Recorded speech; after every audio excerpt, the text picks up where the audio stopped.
ദൈവത്തിൻ്റെ ചട്ടങ്ങൾ ദൈവത്താൽ ഉപദേശിക്കപ്പെടണം. ഇതിനെക്കുറിച്ച് മറ്റൊരു വചനം ധ്യാനിക്കാം. 32-ാം സങ്കീർത്തനം അതിൻ്റെ 8-ാമത്തെ വാക്യം. ഞാൻ നിന്നെ ഉപദേശിച്ച് നടക്കേണ്ടുന്ന വഴി നിനക്ക് കാണിച്ചു തരും. ഞാൻ നിന്റെ മേൽ ദൃഷ്ടി വെച്ച് നിനക്ക് ആലോചന പറഞ്ഞു തരും. ഞാൻ നിന്നെ ഉപദേശിക്കും. ഇത് ദൈവത്തിൻ്റെ വാഗ്ദത്തം. 119:12 കർത്താവേ, അവിടുത്തെ ചട്ടങ്ങളെ എനിക്ക് ഉപദേശിച്ച് തരണമേ എന്ന് പ്രാർത്ഥിച്ച ഭക്തനോട് ദൈവം തമ്പുരാൻ തിരുവായി മൊഴിഞ്ഞ് അരുളി ചെയ്യുകയാണ്, ഞാൻ നിന്നെ ഉപദേശിച്ച് നടക്കേണ്ടുന്ന വഴി നിനക്ക് കാണിച്ച് തരും. ഇത് ഒരു വ്യക്തിപരമായ പ്രസ്താവനയാണ്. ഞാൻ നിങ്ങളെ എന്നല്ല, ഞാൻ നിന്നെ എന്നാണ്. ഞങ്ങൾ എന്നല്ല, ഞാൻ എന്നാണ്. ദൈവം ഒരു സ്നേഹിതനോടെന്ന പോലെ, ഒരു മകനോടെന്ന പോലെ ഇടപെടുന്നു. വഴി ഇതാണ്, വഴി ഇതല്ല, ഇതുവഴി പോവുക എന്ന് പറയുന്ന ദൈവിക ആലോചനയും ദൈവിക നടത്തിപ്പും. സ്തോത്രം, സ്തോത്രം. ഇത് ധ്യാനിക്കുമ്പോൾ എൻ്റെ ഉള്ളിൽ ഒരു പ്രാർത്ഥന ഉയരുകയാണ്. എൻ്റെ കർത്താവേ, എനിക്കത് മതി. നമുക്ക് വേറെന്താ വേണ്ടത്? 16-ാം സങ്കീർത്തനത്തിലെ ഒരു വചനം എനിക്ക് ഭയങ്കര ഇഷ്ടമാണ്.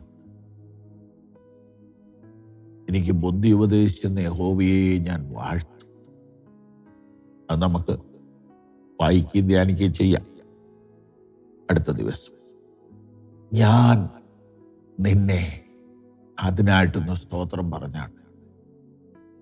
ഇപ്പോഴത്തെ കണക്കനുസരിച്ച്, 2024 കണക്കനുസരിച്ച് 800 കോടി മനുഷ്യർ ഭൂമിയിൽ ഉണ്ട്.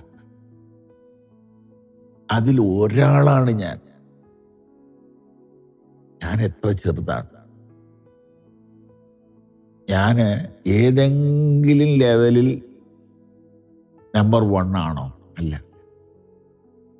വിദ്യാഭ്യാസത്തിൽ, ആരോഗ്യത്തിൽ, സൗന്ദര്യത്തിൽ, സമ്പത്തിൽ, ആത്മീയതയിൽ ഒന്നിലും നമ്പർ 1 അല്ല, നമ്പർ 2 അല്ല, നമ്പർ 100 അല്ല.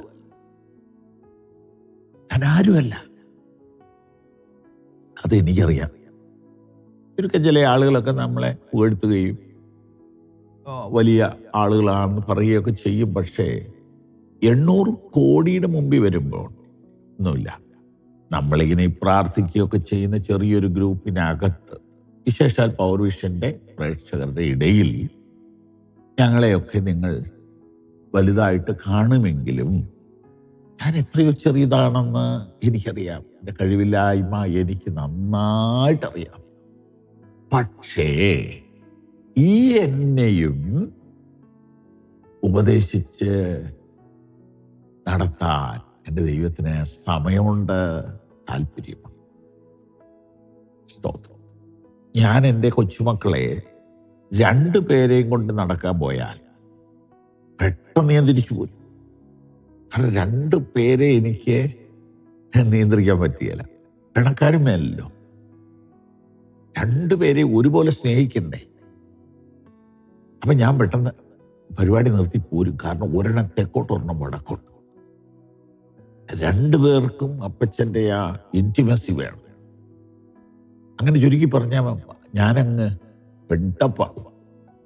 അങ്ങനെ ഇരിക്കുന്ന ദൈവം പറയുകയാണ്, ഞാൻ നിന്നെ ഇന്നീ വചനം കേൾക്കുന്ന ലോകത്തിൻ്റെ നാനാഭാഗങ്ങളിലിരുന്ന് കേൾക്കുന്ന നിന്നെ കൈപിടിച്ച് നടത്താമെന്ന് സർവശക്തൻ വാക്ക് തരുന്നു.